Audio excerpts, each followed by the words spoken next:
What's up everyone, welcome to the Speedcube.co.nz YouTube channel. My name's Mike and today we're taking a look at the GAN 11M. So first of all, a big thanks to GAN for sending this out to us to have a try on. And thanks as well to our newest team member, the Cube Stig, who's going to feature in this video and help me test this thing out. The new GAN 11M is the third major release in the GAN 11 lineup and aims to provide another entry point into the 11 series by stripping back yet more of the features of the 11M Pro. For a brief catch up on the GAN 11 range so far, we started in 2020 with the GAN 11M Pro, which came in at 105 New Zealand dollars, which featured strength adjustable core magnets and the GES Pro system, plus the traditional edge magnets. GAN released a few different finish and color versions of the Pro, but the mechanics remained the same. Next in line came the Duo, which had everything the Pro had minus the adjustable magnet strength. It was significantly cheaper than the Pro at just 70 New Zealand dollars, and depending on how you feel about adjustable magnets, not much functionality was lost.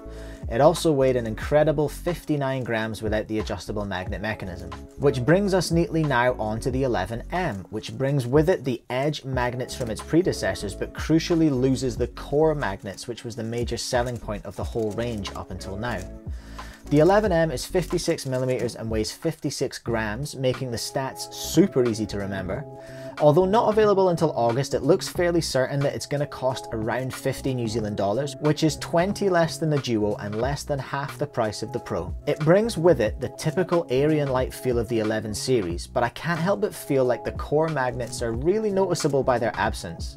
I also noticed that the edge magnets are really close to the outside edges of the cube compared to other puzzles. Maybe this was designed originally to complement those core magnets? Who knows? It doesn't seem to affect the feel too much anyway, which is super clean, really fast and very fluid. Out of the box, I personally found the 11M to be quite loose and almost floppy feeling, so I did end up tightening it a little. The Stig and I settled on notch 4, I'm pretty sure, and on the out of the box light blue distant nuts at the standard setting 3. My times were pretty standard on it, but I found it a little hard to control at times, and I think it could benefit from a heavier lube to slow it down a little, and maybe make it feel a little more like the 356M, which admittedly is my favourite GAN cube.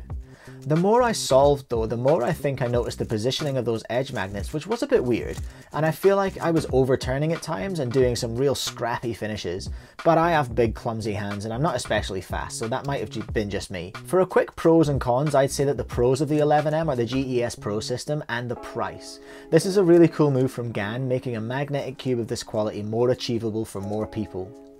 In terms of cons, the only thing I'd say might be controversial, but for me the lightness of the cube was actually a bit weird.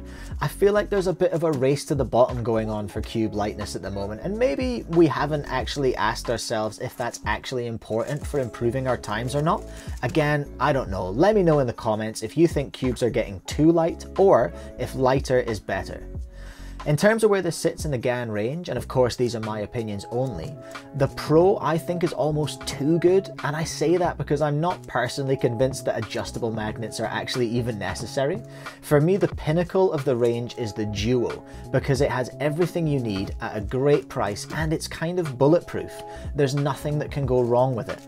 For me, I think the 11M and the 356M are going to be fighting it out in that lower price range, and without spending more time with it, I'm not sure if I like the 11M more than my 356M, but that said, the 11M is 15 New Zealand dollars cheaper than a 356M, and it has the GES Pro system, which is for sure an improvement on the 356M. The difference is the weight and the black internal feel of the 356 series versus the primary internal lightning fast feel of the 11 series. Overall, this is a really impressive cube and a cool new addition to the 11 series lineup. At 50 New Zealand dollars, it's going to be a serious contender for everyone's first mid-range cube. So that's what the Stig and I reckon to the GAN 11M. Make your own mind up by visiting us in store at 56 London Street, Littleton, so you can try it for yourself. Thanks for watching, don't forget to like and subscribe, and I'll see you in the next video.